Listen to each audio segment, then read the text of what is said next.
Well, hey, y'all, welcome back. Welcome back to the Flute Factory. We got about 5 or 6 subscribers. We're growing. We're growing. We're growing. So, if it's working for you, tell me in the comments. If it's working for you, tell a friend.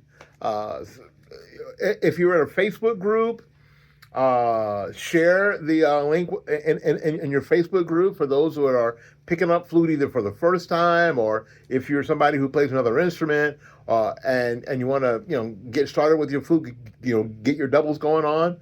Go ahead and do that. Again, my name is Willie, and this is the Flute Factory here on YouTube. We are doing the Rubank Elementary Method for Flute, that book, and we are on a lesson 11. We did a lesson 10. We lesson 10 at 92, and then we did lesson 2 at 72. So we could learn it at both tempos. We're going to do that every 5 lessons, or any lesson that you tell me in the comments. And it just takes one of y'all to tell me in the comments, could you do that lesson slower? And we'll do that lesson slower for you. And I'm going to put all the slow lessons, when we get enough of them, in a playlist of their own. Huh? Am I trying to help you? I'm trying to help you. All right, we're going to do lesson 11, starting at the top.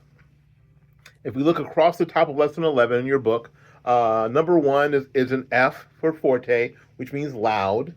And the number 2 is P for piano, which means quiet. Some people will say it means soft. We've had that discussion. It actually means quiet. Number 3 is the key of G that has 1 sharp in it. You can see that hash mark looking thing, sharp, is crossing the F line, and that tells us that we are in the key of G. And then we have the next one, number 4, which has 2 flats, one on the B line and one on the E space. So we are in the key of B flat there. And then we have the repeat sign on number 5. It's the double bar with the 2 little dots there, one on the A and one on the C space. That's a repeat sign. That means that section of music we're going to do again. And normally we do it twice, but it could be any number of times. It just depends on what they write down for us. And then number 6, we have 2 eighth notes. And then we have a quarter note, and then a dotted quarter, and then a dotted half note. Things that we've already seen before. And if you need some review about what they do, go back and watch the other videos.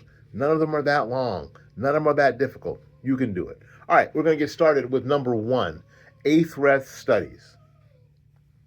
So we're going to be very, very careful about the counting. We're going to use the metronome for you. Hopefully that'll work.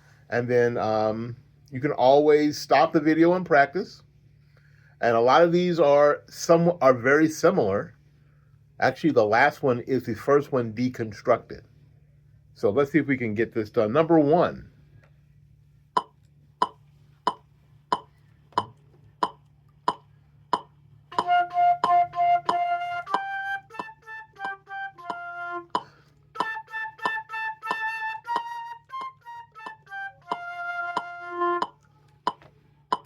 Cool.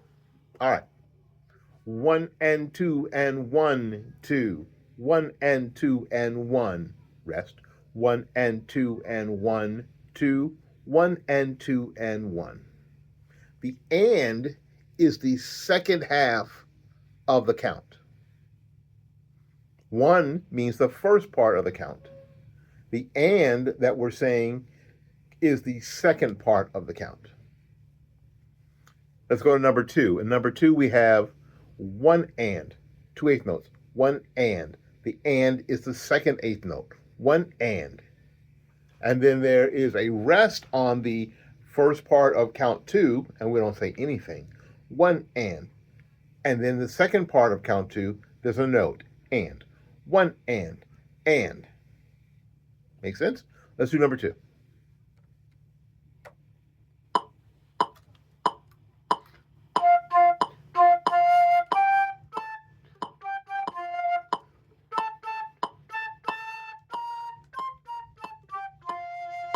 Do it again. 2. Ready?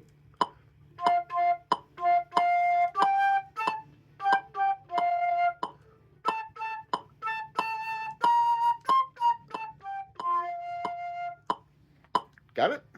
Easy enough. All right. Number 3 is even more deconstructed. So we have to pay attention even more. We have the first part of count one, beat one, count one, and then we have the last part of count two in that measure. 1 and 1, 2, 1 and 1. Make sense? Let's play it.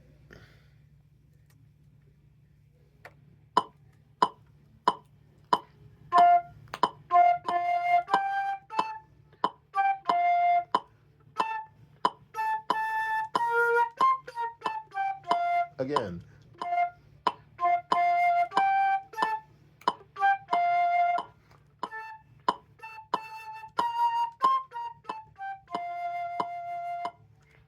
Easy enough, right?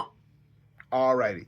Now the next exercise, exercise 4, it's a two-liner. We have half notes, we have dotted quarter notes, and we have quarter rest. We have the whole nine. We go up to the high D, and remember the high D, it's just these two next to the A flat key, right? And the thumb back here. The thumb back here, on the big part, right? We'll make sure we get that. And our E flat key as a paddle to keep us holding the instrument right. That's the high note. Yep, that's the highest note. Let's go ahead and play it.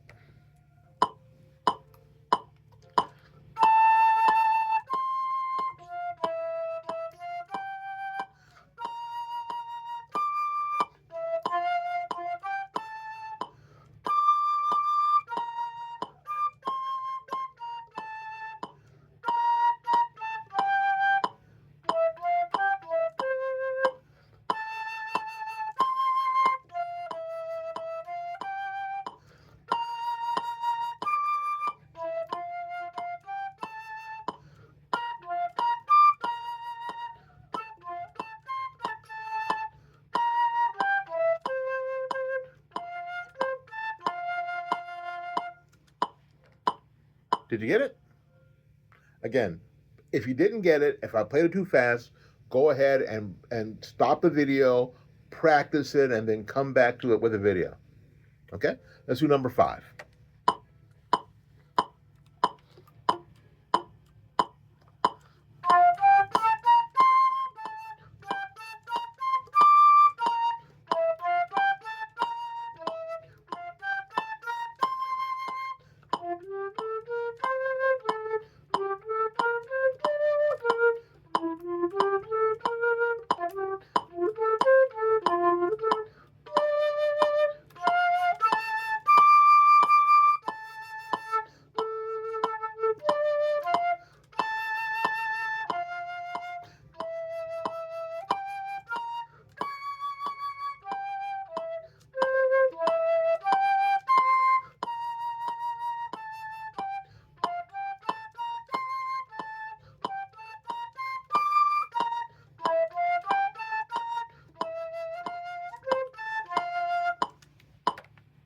Oh, and I threw you a curve.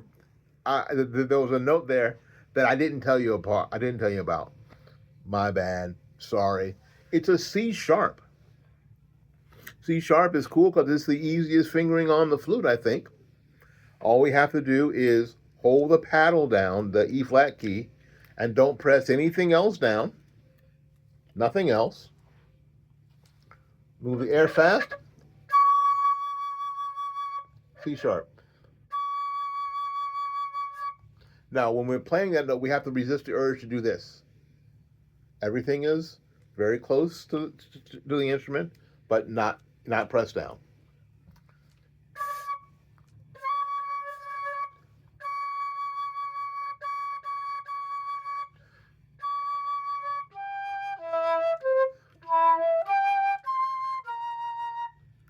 Easy enough? All right. Now we're going to go to number 6. 6 is called staccato melody. I can't talk. Staccato melody. Now, what you'll hear from videos and you'll hear from your teacher that staccato means short. It does not mean short. Now, do not get into an argument with your teacher about it. Don't say, well, the guy on YouTube said, please don't do that. Please don't do that. All right. But what I do want you to do is look it up. Staccato actually means detached. Detached. And that's all it means. So technically, you could have staccato whole notes as long as there is a bit of silence between each note. That's what staccato means. Staccato means detached. All right, let's go ahead and do number 6.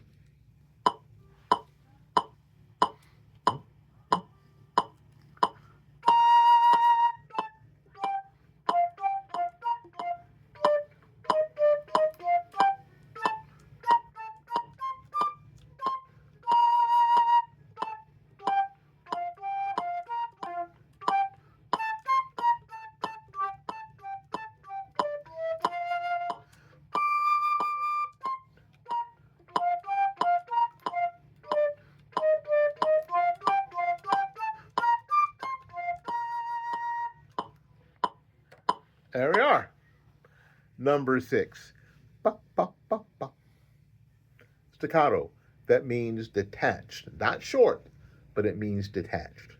Make sure that we use all the right words because that makes life so much easier. Don't you think? All right. We got to get out of here and make room for somebody else. Until we see you again, go practice.